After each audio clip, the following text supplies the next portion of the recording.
Before the earth was given its foundations, and before the command "let there be light" echoed through the void, was there only silence. The book of Genesis opens a majestic window into our beginning, the creation of mankind. But what if that window only shows a part of the story? What if, in the infinite ages before Adam, another history was written and then erased? The scriptures we hold dear are the bedrock of our faith. Yet, scattered within their most ancient pages, and in texts that were sealed away for centuries, lie whispers of a pre-Adamic order, a glorious, radiant creation that walked in the light of God long before humanity was ever conceived. This was not a race of angels as we know them, but something far older, the original blueprint of existence. This is a truth so profound, so potentially unsettling, that it was deliberately veiled by early church councils. They feared it would complicate the simple narrative of creation, that it would raise questions too deep, too dangerous for the masses. A truth that changes our understanding of the great war in heaven, transforming it from a simple rebellion into something far more tragic, a family drama of cosmic proportions. What you are about to discover may challenge what you have been taught, but it will not weaken your faith. It will deepen it. If you feel called to understand the full, magnificent, and sometimes terrifying scope of God's plan, then join us on this journey. For we must ask the question that has been silenced for millennia. Who were God's firstborn children, and what became of their most perfect, most powerful creation, the one who was called the morning star? We often read the opening lines of Genesis and move on. In the beginning, God created the heavens and the earth. A perfect, complete statement. But the very next verse presents a profound mystery. And the earth was without form and void, and darkness was upon the face of the deep. Why? Why would a perfect creation immediately become a chaotic, dark, and empty ruin? This is a question rarely asked in Sunday school, a detail that is glossed over. It's a silence in the scripture that is so loud it demands an explanation. Was this the beginning of creation, or the aftermath of a cataclysm? The prophet Jeremiah, centuries later, gives us a chilling clue. In Jeremiah chapter 4, verse 23, he describes a vision of divine judgment using the exact same words as Genesis. I beheld the earth, and lo, it was without form and void. Was Jeremiah seeing a future destruction, or was he being shown an echo of a forgotten past? A past that was judged so completely that it was almost erased from time itself. This is where a truth, hidden for millennia, begins to surface. A truth that suggests the darkness in Genesis chapter 1 was not an absence of creation, but the shadow left behind by a fallen one. The ancient texts, particularly fragments from the book of Enoch and sealed rabbinic commentaries, don't speak of an empty cosmos before Adam. They speak of a populated one, a universe filled with a glorious, luminous order of beings, God's firstborn. They were the original bearers of divine light. These were not angels as we understand them. They were something more, something older. And they had a leader, a being so magnificent, so close to the throne of God, that he was called the anointed cherub in Ezekiel chapter 28, perfect in all his ways from the day he was created. But if this creation was so perfect, what could have possibly gone wrong? The Bible tells us it was pride, but that is only half the story. The real reason for the fall is far more tragic, and it is hidden in the very meaning of his name. A name that was not a title of rebellion, but a declaration of his identity as God's most beloved Son. The answers we seek are not found in a single verse. They are scattered, like pieces of a broken mosaic. Fragments of truth, preserved in texts that were intentionally left outside the canon we know today. The book of Enoch, for instance, speaks of heavenly orders in stunning detail. Ancient rabbinic commentaries wrestle with the verses in Ezekiel, trying to explain the origins of this anointed cherub. These are not new inventions. They are the echoes of a conversation that was silenced centuries ago. These forgotten writings don't contradict the Word of God. They act as a magnifying glass. They take the familiar words of Isaiah chapter 14, how you have fallen from heaven, O morning star, son of the dawn. And they reveal the breathtaking height from which he fell.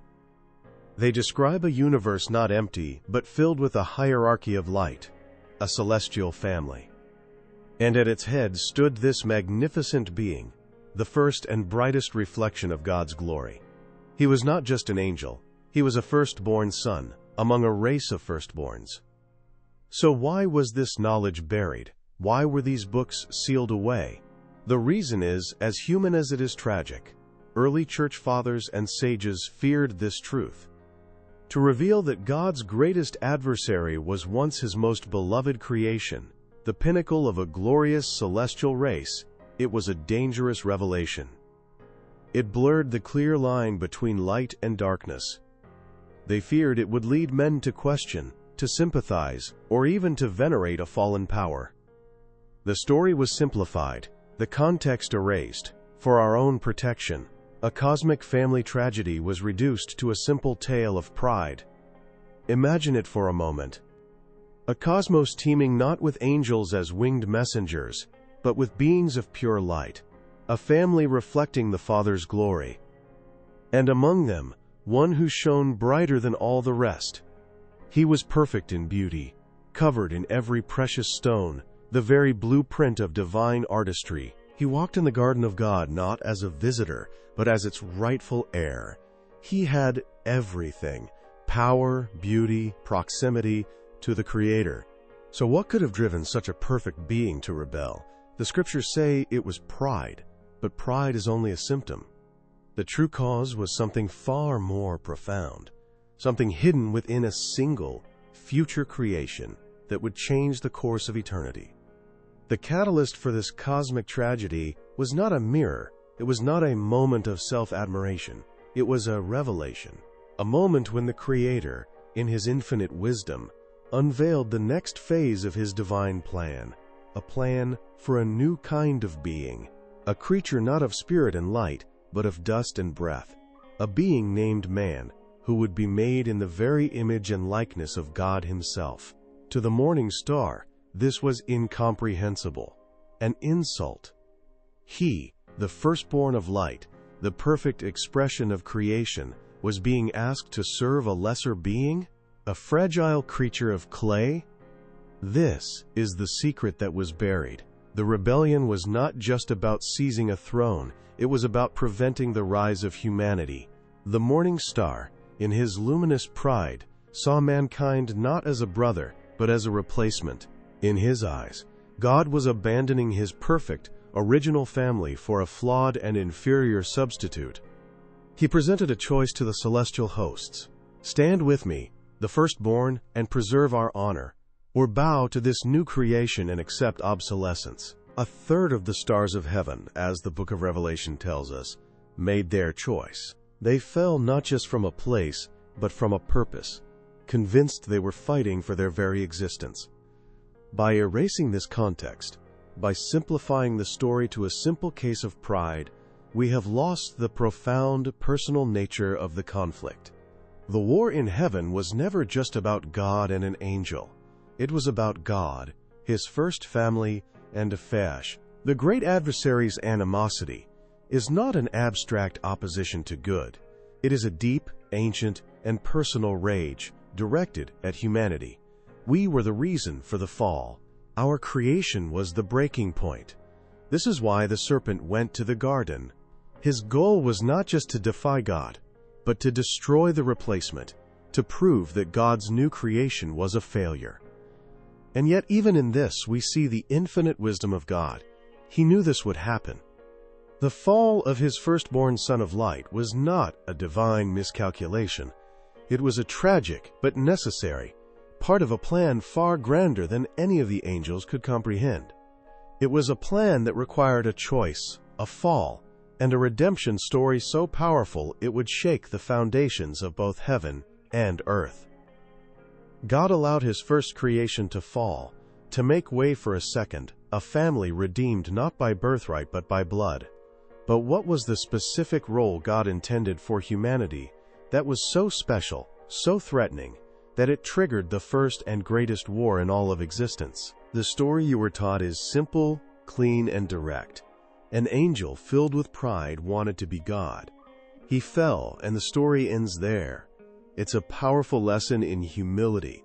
But what if that version is a children's story told to hide a far more complex and heartbreaking truth? A truth about family, jealousy, and a love so fierce it sparked a war. This isn't a story of pride alone. It's the story of a firstborn son watching his inheritance being given to a stranger. Why would such a profound narrative be suppressed? The answer is as simple as it is unsettling: fear. In the early centuries of the Church, leaders faced a monumental task: uniting a scattered and persecuted flock under a single, clear message. A story of a cosmic family, of a fallen brother who was once the pinnacle of creation, was a dangerous variable. It raised questions they could not easily answer. Could a being so magnificent truly be evil? Could he be worthy of pity, or even admiration? The line between the divine and the demonic threatened to blur. And so, a choice was made. In the quiet halls of councils we now only read about in history books. Men of God, from the Council of Laodicea, which questioned the book of Revelation, to the sages who sealed the Hebrew canon, made decisions for us. They curated the truth. They chose which books would be read and which would be forgotten, deeming certain revelations too perilous for the common believer. If this forgotten history is stirring something in your spirit, let us know in the comments, because you are not alone in this search. They didn't burn the truth. They simply locked it away, believing they were protecting the flock from a story too deep, too tragic, and too real. They gave us a monster to fight, but they hid the fact that the monster was once family. They simplified the narrative, removing the context of our own creation as the catalyst for the fall. In doing so, they inadvertently obscured the true, breathtaking scale of humanity's purpose. They hid the very reason for our existence. For God did not create humanity to be a replacement. He created us to fulfill a role that even the morning star, in all his glory, could never achieve. A role that is the key to all of creation. So what was it about us? What secret did God embed within the dust and breath that formed Adam that was so powerful, so threatening, that it triggered a cosmic civil war? The firstborn were beings of pure spirit, glorious reflections of divine light. But humanity was created as something entirely new. A paradox. A bridge between two realms, the physical and the spiritual. We were not made to be just another mirror of God's glory. We were created to be a vessel for it. But that is not the most shocking revelation. The morning star could reflect God's light, but he could never share in God's nature in the way that was planned for us. The great, hidden purpose of mankind was to become the dwelling place for God himself, a plan that would culminate in a stable in Bethlehem. This is why the rebellion was so fierce. It was a war against the incarnation before it ever happened. A spiritual being could never become a son in the way a human could. This is a profound truth, one that can feel overwhelming, yet it clarifies so much. If you have ever felt that your existence had a purpose reaching back into eternity, you are sensing the echoes of this ancient plan. It is a destiny written not in the stars, but into the very fabric of our being. This knowledge wasn't meant to be locked away forever. If this is speaking to your spirit, let us know, because the final piece of this puzzle explains why our role is so vital to God's ultimate victory. And there is still something more, a detail that almost nobody dares to say aloud. The scriptures give us a chilling clue, a verse that is often read but rarely understood in its cosmic context. The Apostle Paul asks in 1 Corinthians, "Do you not know that we will judge angels?" Pause and consider the weight of those words. We, the creatures of clay, will be given authority over the original beings of light. The rebellion wasn't just about preventing our creation. It was about preventing our ascension.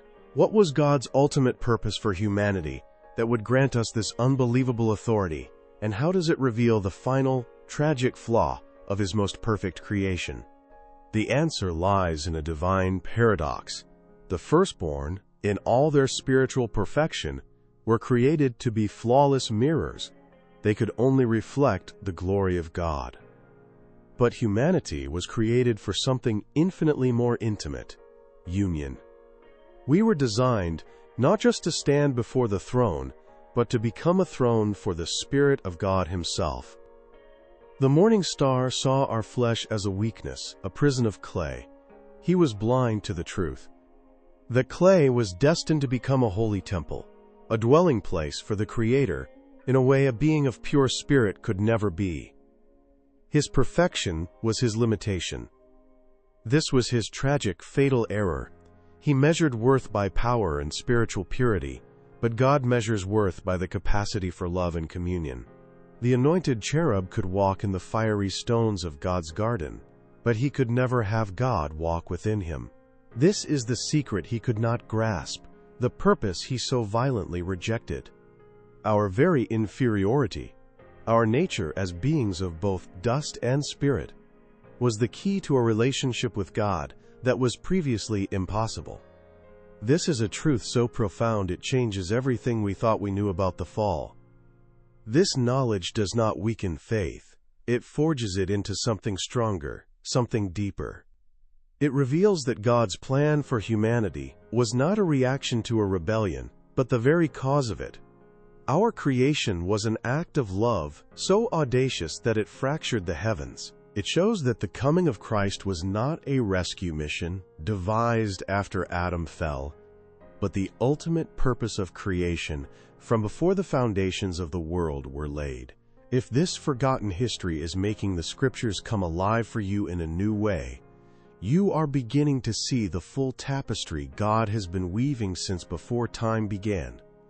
The entire cosmic conflict, the fall of the first family and the creation of the second, was set in motion to answer one eternal question.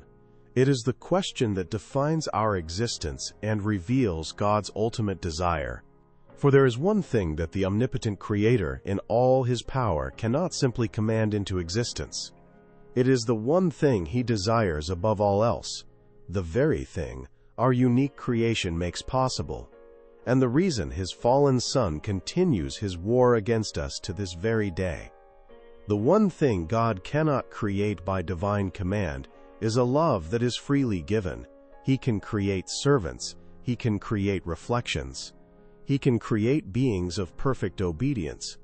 But a true family, one that chooses to love Him in return, must be given the freedom to choose otherwise.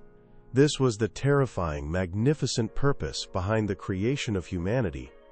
We were not an afterthought. We were the entire point. Our capacity to fall was inseparable from our capacity to love. The morning star saw this freedom not as a gift, but as a flaw.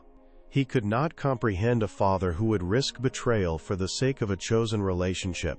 This is the hidden key that reinterprets the entire cosmic story. The war in heaven was never about a throne.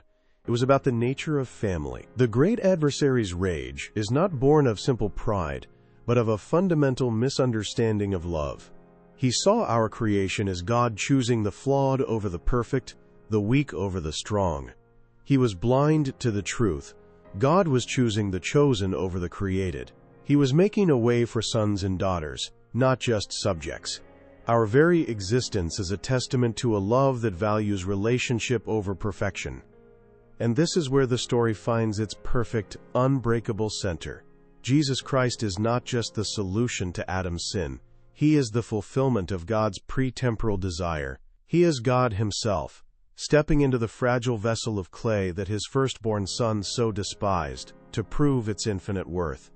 On the cross, He did not demand our allegiance. He won our hearts. He is the ultimate expression of a love that does not coerce, but invites. He is the firstborn of a new creation, a family redeemed by grace, and bound by a love that is freely, joyfully, and eternally chosen.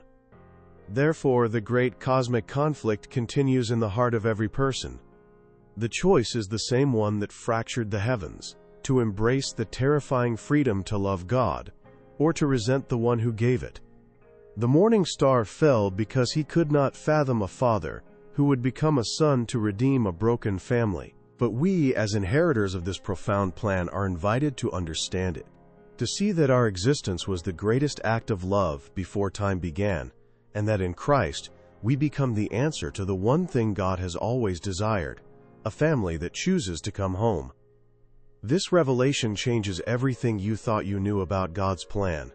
The story of salvation did not begin in a garden with a forbidden fruit. It began in the silence before time, with a father's desire for a family.